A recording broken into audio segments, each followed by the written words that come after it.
Welcome to the Online SuperCoach podcast. Today, our guest is a certified nutritional coach, mindset specialist. He's a strength training expert, and he's the host of the Wits and Weights podcast. He's also an online trainer, Mr. Philip Pape. Hey, man. Thanks for having me on. That's it. It's Pape. You got it right. Yeah, I gotta just make sure. Yeah. All right, great, man. Glad to have you on. We always like to start off on the podcast by asking if you have a phrase or a mantra that kind of gets you, fired up. So, Sure. Yeah. One I like is from Epictetus, the Stoic philosopher. And he said, "How long are you going to wait before you demand the best for yourself?" So, I mean, the way I look at that is if you're an adult and you're in control of your actions, what are you waiting for? That's what drives me. I like it. Taking responsibility for yourself, individual responsibility. I love everything about that. That's great. That's really, Awesome. really good. Yeah. So I guess before we really get going, I just figured maybe you could tell us a little bit about how you got your start, how you got started in fitness in the first place. Yeah, absolutely. So I came to fitness and nutrition pretty late in life, in my late 30s. In fact, it wasn't until the lockdowns in 2020 that I was about to turn 40 that year. And I had been struggling most of my life with my health, been overweight. My family has diabetes and obesity and heart disease and all that good stuff. Oh, wow. And I tried lots of things like most of us, CrossFit, fad diets, lots of cardio, you name it. And then in 2020, I guess followed the advice of the mantra I just shared with you. I'm like, what have I been waiting for all these years? Let me figure it out. And I learned all about strength and I learned about nutrition. And I applied it to myself and did a lot of experimentation for about a year and a half. And I went through what I'd call my first personal transformation ever, where I could actually see some muscle definition, actually feel strong and be healthy. And eventually that parlayed into me wanting to share that information. It wasn't intended to be a business at all because, I had a day job as an engineer. So I love to learn. I love to share things. I like to get into systems and details.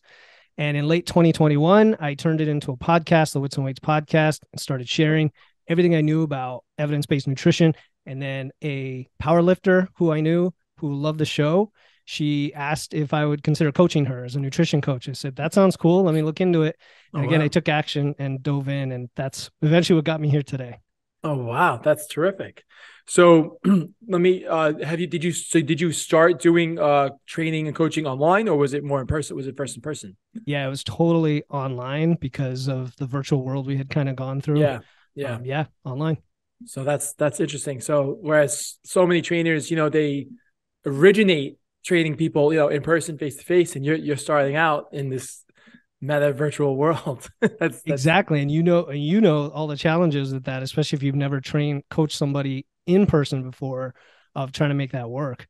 So how did you do that? How did you walk me through like how you manage your first couple of sessions with the client? Like obviously you kind of built it from scratch, really, right?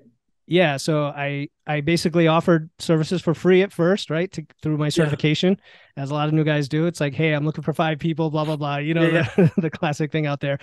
And I only needed 1 and I got 8 because a few people said, hey, this guy is offering this. Do you want to jump on? I said, let's do it. I have a software background and like I mentioned before, I'm an engineer. So I'm very comfortable with technology and, tech and video and following up and being very efficient. So I took about 12 weeks coaching 8 people and totally ramped up my system to where it was pretty darn efficient.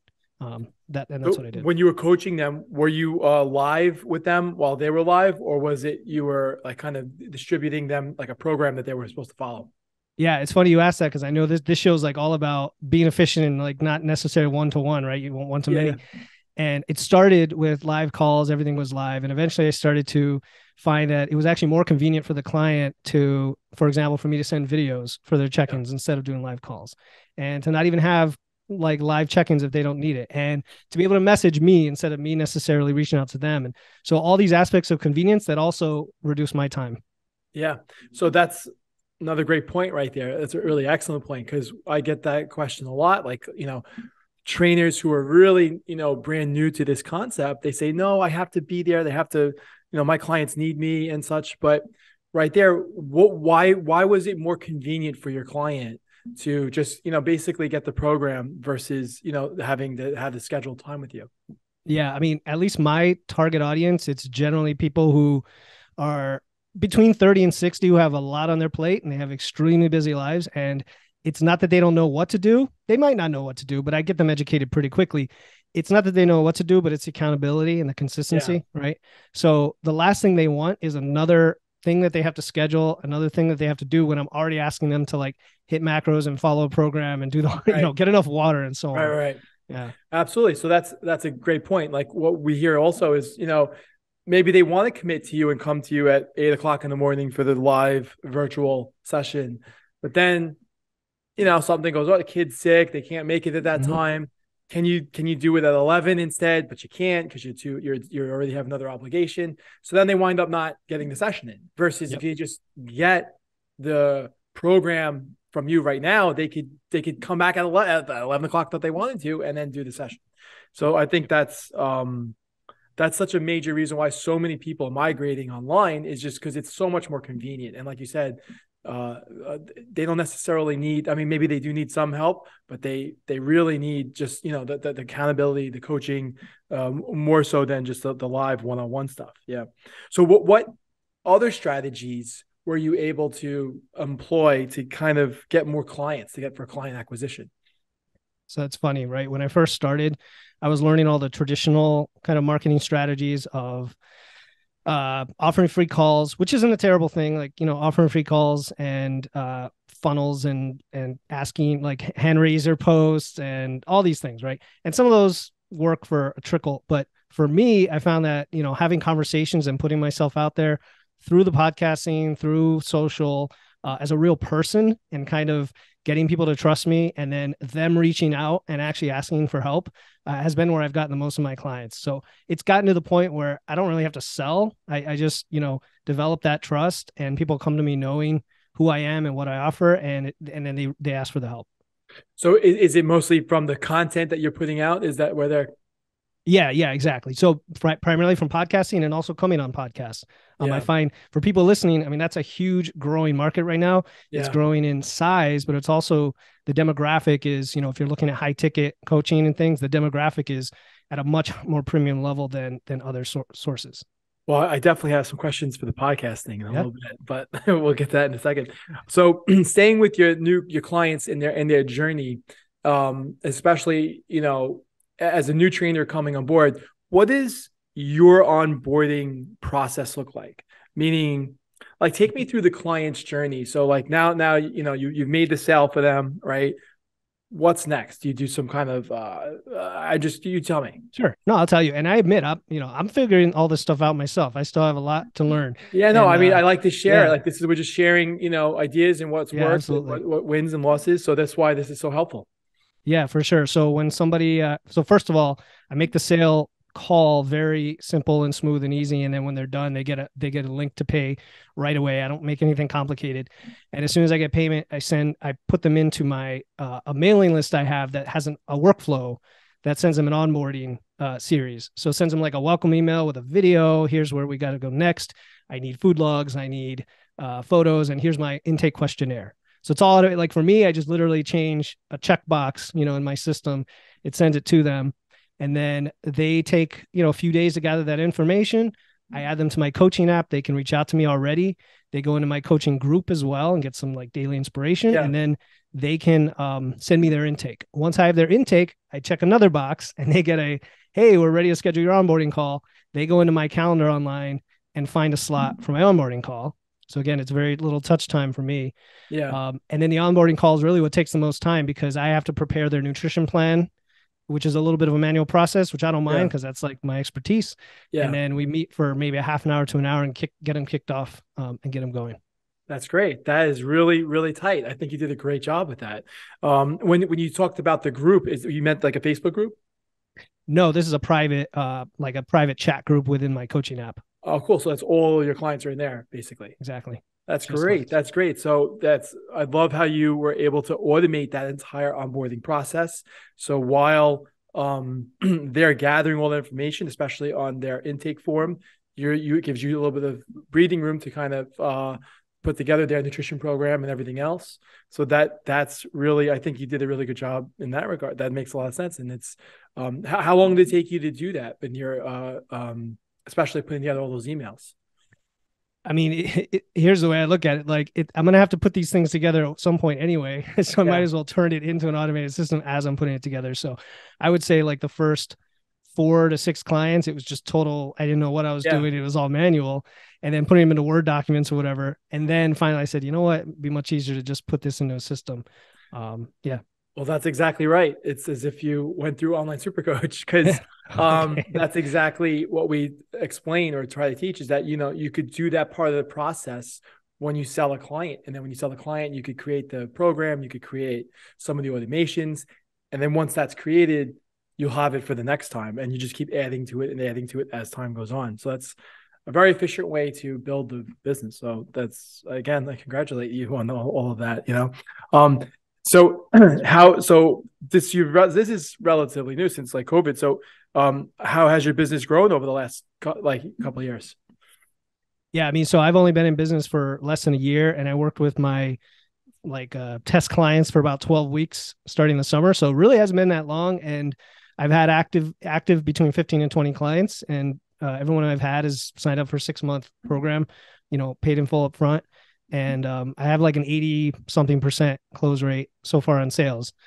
That's So that's where I am phenomenal. now. And I can't handle more than that at the moment. So it's one of these situations where I want to scale and grow, which means I'm going to need coaches, maybe an assistant coach or VAs and stuff. Um, but I also have to get everything in place and the systems in place to do Yeah. that.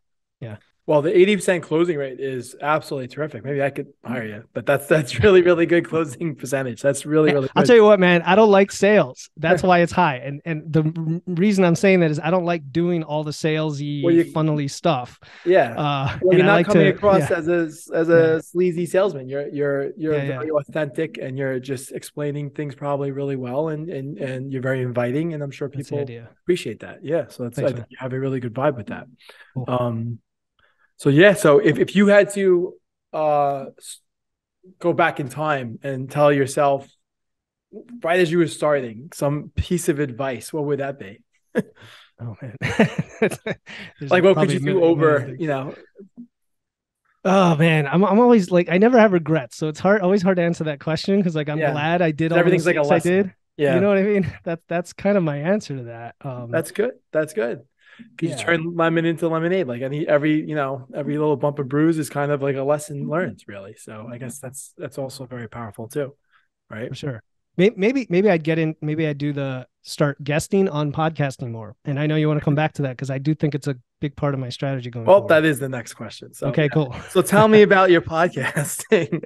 What motivated you to begin the podcast in the first place? Yeah, that was just like my brain dumping my information out into the world because I like to talk and I could talk for hours. And I'm not a big fan of writing articles and I definitely don't like social media and like posting short form Yeah. content, even though I have to do it generally. So that's what it was. And I mapped out 10 episodes to get started. And I don't want to forget this piece of it. I'm in Toastmasters, which is a public speaking organization where you can improve your speaking skills. Been there for like 10 years. And one of their advanced projects that they have is start a podcast or how to start a podcast. Yeah. So it had some basic instructions. I did that. I combined it with my love of talking, combined it with my personal transformation and all this information, and boom, didn't know where it would go. I've had 10,000 downloads, so it's really just That's getting going, phenomenal. but I'm Yeah. consistent, like I Yeah. could see it growing over and over. And that's why I started it. And then, of course, when I got into coaching, I started to make offers on my show, just kind of Yeah. blend it into my content. Yeah. That's terrific. That's really, really great that in such a short period of time, you'll be able to put it all together. So if a trainer wanted to start their own podcast for their own training studio or business, where do they begin? They just buy a microphone and start talking? It's funny. I think like my initial quote, it's like, don't wait, just take action. Don't make excuses that you don't have this or don't have that. There's some Yeah. basics, but you can go Google that stuff and like in an afternoon, a Saturday afternoon, figure out 80% of it. I would say come up with a process, like come up with all the steps you need to do and write it down. Like again, Yeah. we talk about systems. I have a spreadsheet that's like now 40 steps that I have to do for every episode because I do a lot of things. But the basics are just get the equipment, find a host, and come up with a bunch of topics that you are really passionate about and go. Yeah. Well, I see you're in a room that's very sound sensitive, soundproof room, it looks like. So did you invest in all that in the very beginning into the podcast, or was it more, Should I give away my secret? This is a virtual background. Oh, okay. So I actually have a blackout curtain that's thick in front of me. Yeah. I have spotlights. I have like diffuser lights facing me, so the lighting is consistent for my green screen. Yeah. I have a boom mic, and then I have a 4K camera, and that's basically what you need. Yeah. Yeah. All right. Great. And you figured out which platform to use and everything. And are you broadcasting on all, like if somebody wanted to listen to your podcast, where can they find you? Yeah, everywhere. Find a host. Like I don't know if we name brands on here, but just find one of the big hosts. Yeah, it doesn't matter. Yeah. No, I use Buzzsprout. Buzzsprout's a very well-known one. Yeah. And they push out to every single directory. That's great. That's great. Well, that is terrific. So how do you continue to find more content? How often do you do a podcast? I put it out weekly now. I used to do it bi-weekly. And I would say start at the cadence that you have time for initially, which is what I did. And then the funny thing is, as I got to late last year, somehow I started doing interviews, thinking I'm never going to interview people on my podcast. I wanted to be a solo podcast. Yeah. And I started interviewing people and really found that for me, selfishly, I was learning a ton, bringing these amazing people on. And it started to steamroll. You start networking with folks, like you develop friendships and networks. And I started having more and more guests to where I'm like backlogged 3 or 4 months. So I figured to go weekly. Yeah. And then they offer, they would invite me on their shows, and that got me into guesting as well. Yeah. That's great. That's great. It probably spreads your podcast too by going on their guests. So that's great. Yeah, for sure. So how do you keep coming up with more content week to week? That's easy for me. How do I not come up with content? No, it's funny. At first I would keep a list, and I was panicking every week because I was like, oh, what am I going to talk about this week? Yeah. But the more you work with people and the more people ask questions, every question somebody asks you can be a whole episode. Could be a whole episode, right? Yeah. That's what I think. So eventually you're like, what do I not talk about this week? Especially if you have guests on, you can have like solo mixed with guests, mixed with solo. The guest does all the talking. You make them shine, you make them look good, and, do your research and make sure you have the right questions. Yeah, no, this is awesome. Good flow of conversation here. Sure. Yeah. So that's really, really, really great. I mean, can you quantify how much the podcasting has attributed to your business? Yeah, 90%. Really? Wow. In terms of leads. So yeah, that's what I'm saying. Yeah. Yeah. If I invested a lot of time and money into more traditional funnels, I'm sure I would have a lot more leads. I don't necessarily want them because I'm just trying to grow at the right pace for me. Yeah. So what I'm instead doing is finding that because most of my really high quality leads and current clients who I love are from my podcast, or half of them are from other podcasts I was on. Hey, I heard you on Karen's podcast. I love her stuff, but I really resonate with what you're doing. So I'm going to work with you, and vice versa. I'm like, hey, I can't help you here. Go talk to Karen because blah, blah, blah. That's a huge way to get your message out there. Well, it's another great way because anybody who's listening to you and reaches out to you after hearing you on your own podcast or another podcast, they are already very nurtured. They already know who you are. They are comfortable with your personality, the culture. They're buying into, your philosophically what you're talking about. So when we talk about like some of those other funnels where you could maybe have gotten more leads, those leads are not going to be that are definitely not going to be at the same level of quality because they haven't been nurtured like that, right? Maybe they got if you send out an email blast, to 1,000 people, maybe you get 30 book calls, 40 book calls from 1,000 people. And of those people, they're still maybe a little confused. They don't really know anything about you. There was just enough. It was interesting enough of an email to get you in there. But someone's listening to you in the podcast, they are probably more nurtured than anything else you could do, whether it's a Facebook group, Facebook ads, Instagram shout outs, any of those other formats. They learn so much more about you because they're listening to you and they're attracted to you. So I think that is a great way to do it. Absolutely. And people, I also think people think of podcasting as this, oh my God, you have a podcast. It's so, I think it's not as difficult, right? I mean, it's not as difficult. It's a low barrier of entry. Yeah. It's a very low barrier. Right? A couple of a microphone here and there. It's really not that bad. Yeah. And you start doing it and it'll start to grow. So And you don't have to be polished. Like when I was first doing it, I was editing out all my filler words and spaces. Now I hardly edit because people want to know who you are, your uhs and ahs and all your flaws. It's like dating, right? Like you said, it's a super hot lead, warm lead, whatever, because they know you by Yeah. then. I think it's great too. And another uh probably big advantage I'm sure you're utilizing with the podcast is well, I'll ask you if you are you able to take clips of podcasts that you're either on or your current podcast and replicate it all across different platforms, like post it on different your social media? Yeah, I definitely the long form version of it, but now I actually just hired somebody. He actually is out of the Ukraine, so I'm happy to support him. Oh And wow. he is a video editor, really good. And he will take a 45-minute podcast and clip it up into like 40 reels and Yeah. put captions on it, stuff like that. Yeah, So I'm that's gonna start great. doing that now. Because Yeah, you could get so much content from a half hour podcast. Like a half hour for sure. podcast could give you content for a month, Yeah, so yeah, it's for it's sure. it's really, really valuable in selling your personal training. So, again, I think if there's one thing that our listeners are going to get out of this is that podcasting is a very low barrier of entry.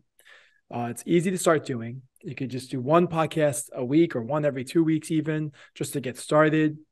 And once you get a little bit further along and you could develop, and you could start editing the episodes. You could spread that out over the course. It doesn't even have to be just clips of the episode.